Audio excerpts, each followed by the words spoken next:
Hello दोस्तों, आपका स्वागत है आपके अपने YouTube चैनल माधव मैया लेक्चर पर। मैं हूं माधव मैया। आज अपन बात करने जा रहे हैं प्यारे दोस्तों, पटवार की में जो साइंस का सिलेबस है उस साइंस के सिलेबस के अंदर अपन बात करने जा रहे हैं। जो साइंस का सिलेबस है वो किस प्रकार है, कितने टॉपिक है, उसके बारे में बात करने जा रहे हैं। जो पिछली भर्ती थी पटवार की, उसके अंदर जो साइंस का सिलेबस था वो बहुत ही कम था। इस बार थोड़ा सिलेबस बढ़ा दिया गया है। तो चलते हैं अपन उस सिलेबस की ओर। कौन कौन से टॉपिक है अपने इस पटवार के सिलेबस के अंदर, और इस बार इस पटवार के अंदर अपने साइंस का लगभग 6 से 7 प्रश्न आने की संभावना है। यानी इस बार जो साइंस का सिलेबस है थोड़ा बढ़ गया है, और इनमें देखा जाए तो वैसे टॉपिक है वो बहुत ही इजी है। वो कौन कौन से टॉपिक है उनके बारे में अपन बात करेंगे। तो अपन देखें उसके अंदर, जैसे साइंस के अंदर पटवार के अंदर तीनों भाग शामिल हैं, एक यानी बायोलॉजी, केमिस्ट्री और फिजिक्स के। इसमें से देखा जाए तो बायोलॉजी के जो भाग हैं वो ज्यादा है, केमिस्ट्री और फिजिक्स के भाग कम है। तो इसमें अपने डीपली जो फिजिक्स के भाग रहते हैं तो उनमें से वो टॉपिक है वो कम है।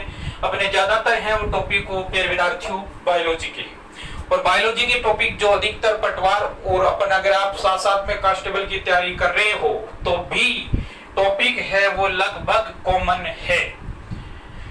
तो चलते हैं अपन टॉपिक की ओर। कौन कौन से टॉपिक हैं उनकी बात अपन करेंगे। तो चलो प्यारे विद्यार्थियों, जैसे अपन बात करें इसके अंदर जो पहला टॉपिक है वो बहुत इजी है, और वो कौन सा है, रक्त है।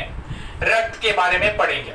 और ये प्यारे विद्यार्थियों ध्यान रखना दोस्तों कि ये जो रक्त टॉपिक है, सब यानी किसी प्रकार का भी कंपटीशन अपन एग्जाम देते हैं उसके अंदर रक्त का प्रश्न एक आधा बनता ही बनता है। तो यहाँ पर अपन देखते हैं रक्त के बारे में। एक दिन उससे रुधिर जो वर्ग है, रक्त वर्ग, उसके बारे में पढ़ेंगे, और एक इसका पढ़ेंगे परिसंचरण तंत्र। कहने का मतलब पहला टॉपिक रहता है वो है रक्त। दूसरा रहता है प्यारे विद्यार्थियों वो है विटामिन, यानी विटामिन यानी इसके पोषक तत्वों के अंदर अपन बात करें। जो पोषक तत्व है,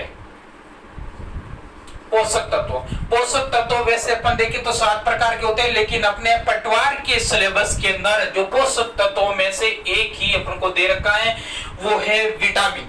विटामिन अपने आप में ही देखा जाए तो मुख्य है, क्योंकि इस विटामिन से संबंधित अनेक प्रकार के प्रश्न बनते हैं। अगला टॉपिक है प्यारे विद्यार्थियों अपना मस्तिष्क, यानी मानव मस्तिष्क। तीसरा टॉपिक है मानव मस्तिष्क के बारे में है। ये टॉपिक कांस्टेबल में भी है, रीट में भी है, और एलडीसी में भी है, और रेलवे के अंदर भी आता है। यानी पटवार के अंदर मानव मस्तिष्क का टॉपिक है। और एक है मानव, यानी ये मानव जो तंत्र है उस मानव तंत्र के अंदर एक तो मानव मस्तिष्क का है, एक है मानव का पाचन, यानी मानव का पाचन किस प्रकार होता है, भोजन का पाचन किस प्रकार होता है वो, और एक है पाचन व उत्सर्जन तंत्र। यानी 2 मानव के जो तंत्र हैं, एक तो पाचन तंत्र और एक है उत्सर्जन तंत्र, उसके बारे में दे रखा है, बाकी वाले नहीं दे रखे। यानी उसके अंदर अगला टॉपिक रहता है अपना वो है अपने पास किण्वन व क्रेब्स चक्र के बारे में दे रखा है, और एक है ग्लाइकोसिस। ये ध्यान रखना प्यारे विद्यार्थियों, जब अगर क्रेब चक्र का टॉपिक रहता है तो उसमें किण्वन और ग्लाइकोसिस में प्रश्न बनने की संभावना कम रहती है, क्रेब्स चक्र से ही बनता है प्रश्न। और अगला टॉपिक रहता है अपने पास मानव में अंतःस्रावी ग्रंथियों व हार्मोन, यानी मानव के अंतःस्रावी ग्रंथियां। ये प्रश्न बहुत मोस्ट है प्यारे विद्यार्थियों, ध्यान रखना। यानी जैसे रक्त और ये प्रश्न अंतःस्रावी ग्रंथियां हैं, ये प्रत्येक कंपटीशन एग्जाम के अंदर ये इनमें से प्रश्न बनता है। अंतःस्रावी ग्रंथियां है, वैसे अपन अंतःस्रावी ग्रंथियां मुख्यतः अपने सिलेबस के अंदर है प्यारे विद्यार्थियों, वो है 9 अंतःस्रावी ग्रंथियों के बारे में अपन पढ़ेंगे। अगला रहता है अपने पास वो रहता है आनुवांशिकी। आनुवांशिकी के बारे में भी दे रखा है। अगला टॉपिक है मानव रोग रोग, मानव के अंदर कौन कौन से रोग होते हैं, उनका कारण क्या है और प्लस उनका निवारण क्या है। मानव के अंदर होने वाले प्रमुख रोग, उनके कारण व उनके निवारण के बारे में पढ़ेंगे प्यारे दोस्तों। अगला है राजा, अपने पास वो रहता है टॉपिक, वो है राजा अगला जंतुओं और पादपों के आर्थिक महत्व, यानी कुछ प्रमुख जंतुओं के बारे में पढ़ेंगे जिनका आर्थिक महत्व क्या है, और कुछ पादपों का भी आर्थिक महत्व के बारे में पढ़ेंगे। इनमें अपन जंतु और पादपों के कुछ वैज्ञानिक नाम भी पढ़ना पड़ेगा। अगला रहता है अपने पास टॉपिक, वो है बायोमास, ऊर्जा के विभिन्न स्रोत और पारिस्थितिक तंत्र का महत्व है, उनके बारे में अपन पढ़ेंगे। ऊर्जा की विभिन्न स्रोत वगैरह उनके बारे में पढ़ेंगे।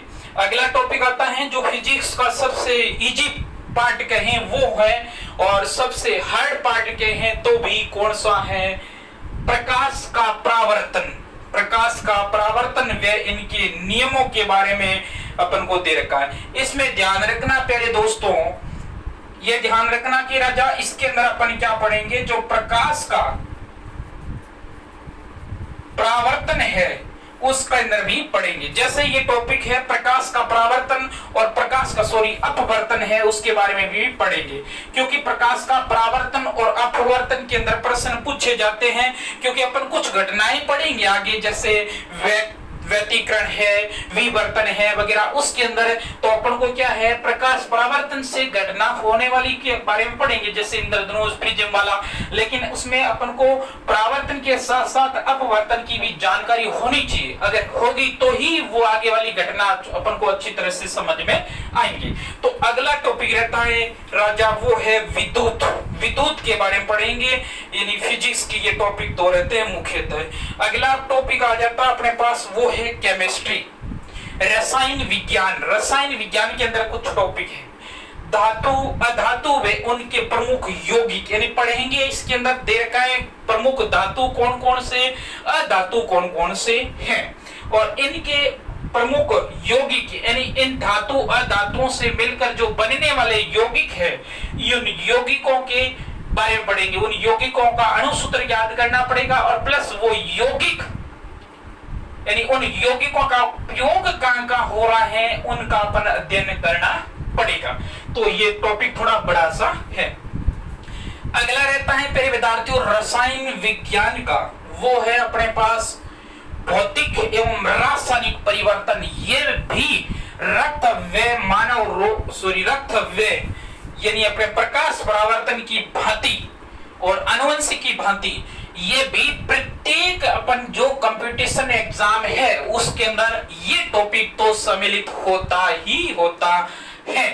तो और इस डरने की भी बात नहीं है, क्योंकि प्यारे विद्यार्थियों भौतिक व रासायनिक परिवर्तन है बहुत ही सरल है, ऐसा कुछ डरने वाली बात नहीं है। आपने 7वीं क्लास के अंदर पढ़ा होगा, 7वीं 8वीं के अंदर भौतिक परिवर्तन, जिसके अंदर क्या होता है, पदार्थ के भौतिक गुणों के अंदर परिवर्तन होता है। रासायनिक परिवर्तन जिसमें रासायनिक गुणों के अंदर परिवर्तन होता है। जैसे मैं आपको एक उदाहरण दूं, भौतिक परिवर्तन का मतलब जैसे बोतल का टूटना है, कौन सा परिवर्तन है प्यारे दोस्तों, भौतिक परिवर्तन। अगला अपने पास रासायनिक परिवर्तन, जैसे भोजन का पाचन, अपने एक सेव को उठाया, टपका लिया, पाचन हो गया, अब मैं चाहता हूं पेट में से निकाल कर वापस सेव बनाऊं, तो प्यारे दोस्तों अपन क्या सेव बना सकते हैं? नहीं बना सकते।